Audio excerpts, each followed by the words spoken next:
Assalamualaikum warahmatullahi wabarakatuh. Halo kawan, perkenalkan saya Devani Elga Almeira dari SMP Negeri 1 Lumajang. Hari ini saya akan bercerita kepada teman-teman mengenai sejarah Menak Koncar. Penasaran dengan ceritanya? Yuk dengarkan sama-sama. Pada zaman dahulu, Kabupaten Lumajang dipimpin oleh Adipati Mirudo yang memiliki putra bernama Haryo Simping. Kabupaten Lumajang terdiri dari 6 kademangan, yaitu Kademangan Yoso Wilangun, Ranu Yoso, Klakah, Senduro, Kandangan, dan Pasru Jambe. Kademangan Pasru Jambe dipimpin oleh Demang Dukoro dan 2 orang cantriknya. Di dalam kademangan ini, hiduplah sepasang suami istri bernama Mercuet dan Jinggosari. Jinggosari adalah wanita yang sangat cantik sehingga Demang Dukoro ingin mengambilnya untuk dijadikan selir. Tetapi karena Jinggosari sudah memiliki suami, Demang Dukoro harus memikirkan cara untuk menyingkirkan suami Jinggosari.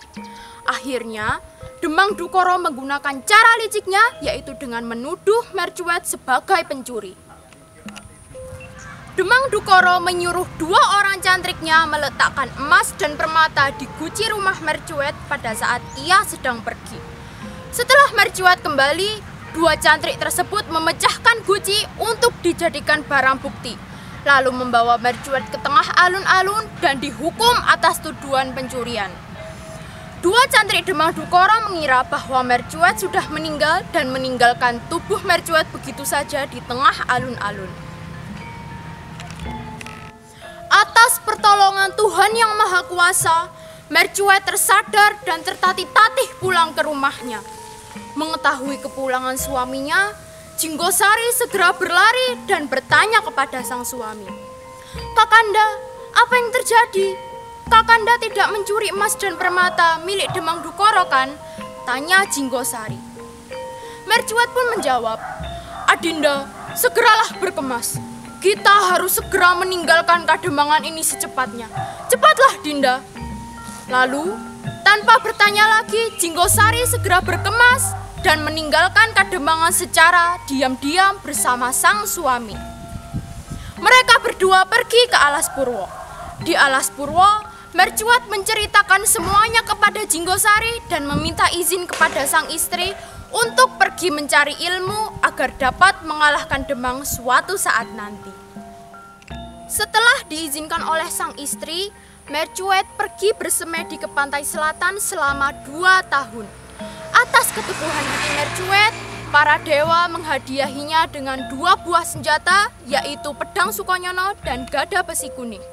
Para dewa juga mengubah nama Mercuet menjadi Kebo Mercuet.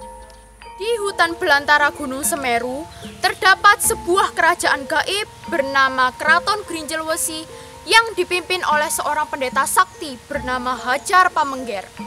Hajar Pamengger selalu bertapa setiap hari, hingga suatu saat ia menerima bisikan wahyu dari para dewa untuk menolong seorang wanita dan anaknya di Alas Purwo. Sang pendeta pun segera pergi ke Alas Purwo dan menemukan Jinggosari dan anaknya yang sudah lahir bernama Joko Umbaran tertidur di sebuah gubuk kecil.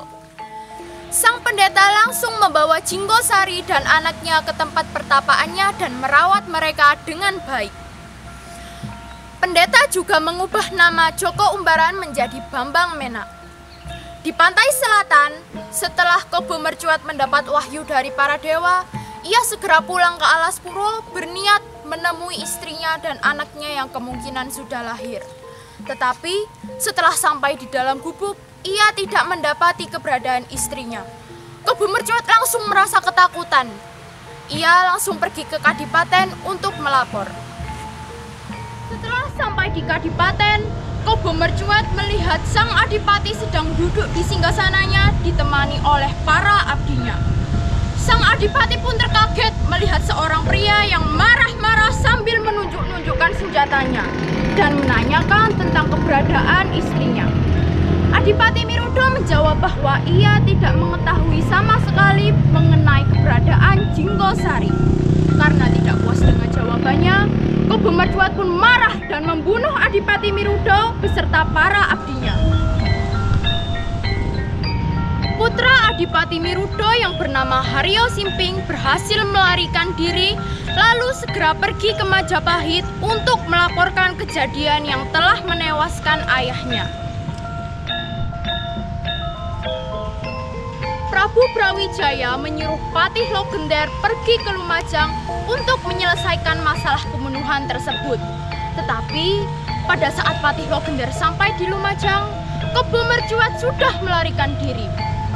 Patih Logender segera memakamkan Adipati Mirudo, lalu menobatkan Haryo Simping menjadi Adipati Lumajang menggantikan ayahnya dengan gelar Menak Koncar. Nah, itu tadi cerita tentang sejarah Menak Koncar. Menarik kan? Masih banyak loh cerita tentang Lumajang eksotik. Sekian dari saya, terima kasih. Wassalamualaikum warahmatullahi wabarakatuh.